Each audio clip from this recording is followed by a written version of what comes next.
Greetings to one and all. I'm Susie Rose of Susie Rose Designs and welcome to my channel. This is clue number 4 for my 2020 New Year's Eve mystery quilt. So let's get to sewing. Now we're on to clue number 4, part 1. It's getting exciting because now you're actually finishing up the rows. So what you need is your unit F, your unit J, and your unit B.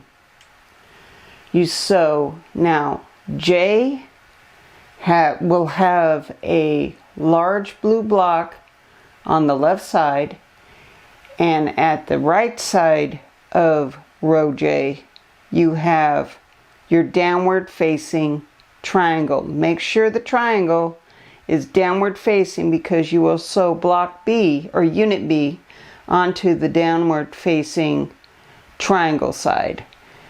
The F needs to go on the front of J, B needs to go on the back of J. Make sure you have this orientation. For the downward facing, J is downward facing triangle, F is also a downward facing triangle.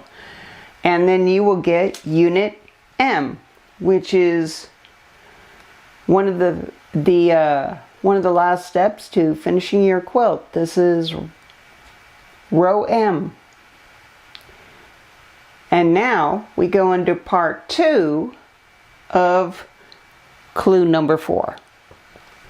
Now we're on to clue number 4, part 2.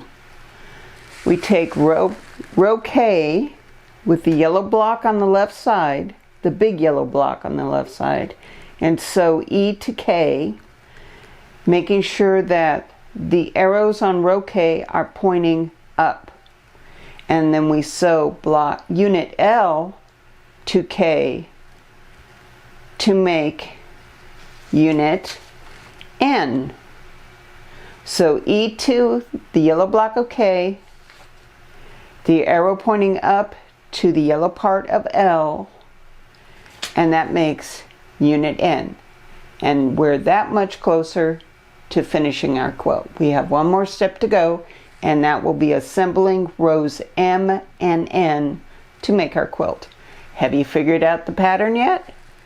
We'll see.